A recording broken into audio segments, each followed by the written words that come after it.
Hi, I'm Nikki, the Obsessive Bookseller. Welcome to my channel. Today, I'm reviewing Trials of Empire by Richard Swan. This is book 3 and the conclusion to the Empire of the Wolf trilogy. Book 2 happens to be one of my favorite things I've read over the last 5 years. I absolutely loved it. It had this amazing momentum within it. It amped up the humor. It amped up the connection to the characters. The characters had such an interesting growth arc from book 1 to book 2. Everything came together for me. That book was perfection.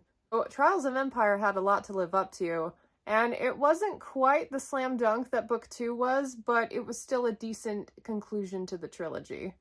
Like, it's odd, I don't usually consider book 2s in trilogies to be the best book of the series. Usually that's kind of where the story lags. And it's not that the story peaked in that second book. There was still plenty of momentum and really awesome moments that happened in the third book.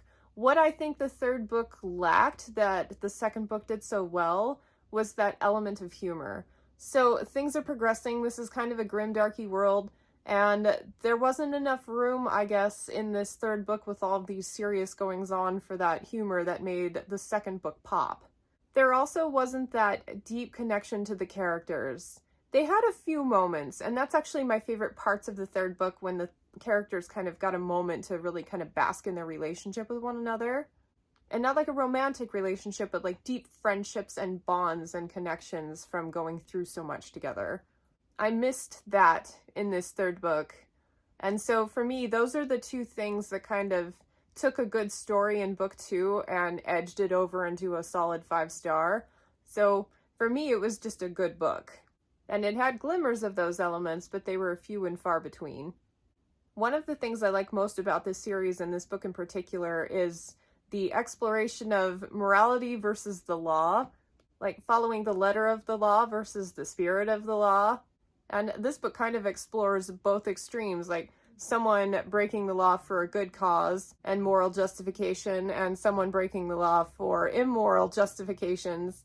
And why should the two be treated differently when it comes down to it? It's very good food for thought, very well presented concepts. And here's the thing, the main character is a woman chronicling her time with this lawkeeper, kind of as his assistant or whatever. And so oftentimes I catch myself referring to the main character as that lawkeeper, even though he's not the one narrating the story.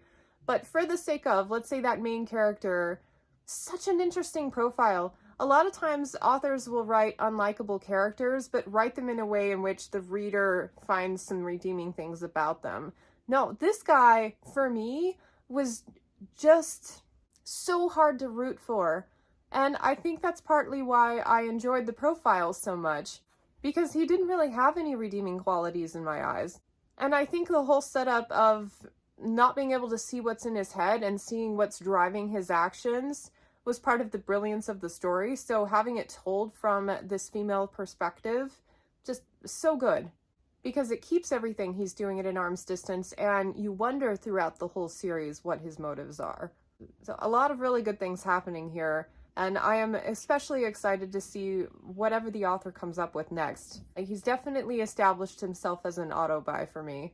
Another reason I probably didn't enjoy this one as much as the second book is if you had laid out all of the components of the series up to that point and asked me to pick my least favorite, it would have been the supernatural aspect of it. And I loved supernatural stuff, but for me, I was really into the lawmaking aspect and the character explorations, and the supernatural stuff was just kind of extra tacked on.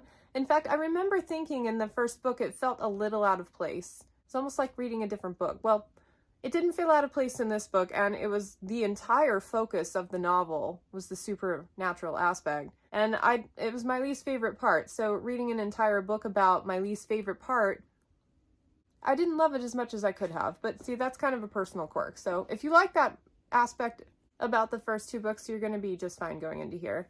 But yeah, more legal stuff and politics in a fantasy world. That's what was really driving me. So overall for this book, I think I'm coming out of 4 out of 5 stars.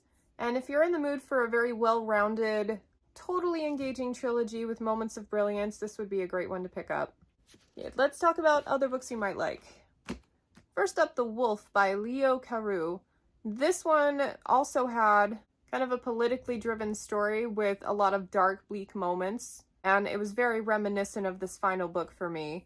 I don't know, it kind of had the same overall moodiness and feel, And I do think if you liked the politics aspect of Trials of Empire, you will like The Wolf. Empire of the Wolf, but with more humor and more cheekiness. Trader's Blade is a good way to go. This book starts out a little heavy-handed, for sure, but if you can make it about halfway through it and on to the second book, so good. Some of the most profound moments in fantasy. So, I thought this superb, and Trials of Empire took itself a little more seriously, but it kind of hit some of the same notes when it came to the profound things. Promise of Blood by Brian McClellan.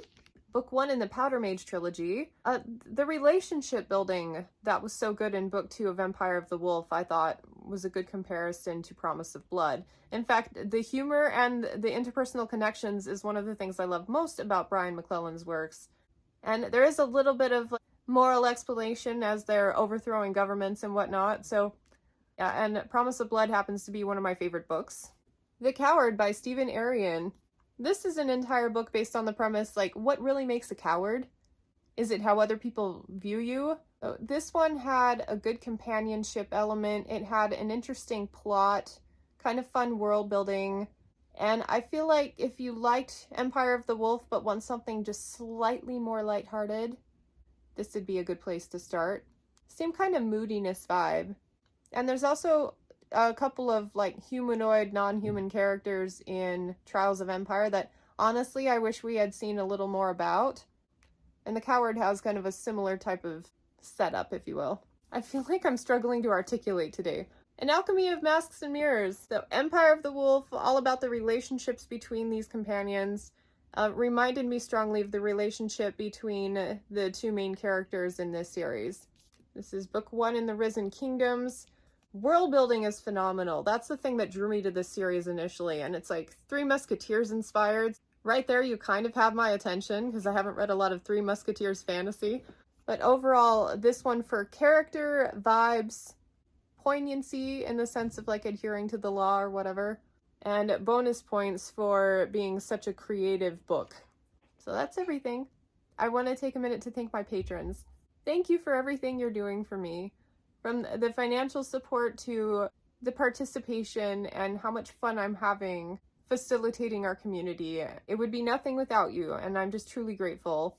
And thank you, Sonia, for reading Trials of Empire with me. So thanks for watching. Subscribe if you haven't already, and I will catch you on the next one.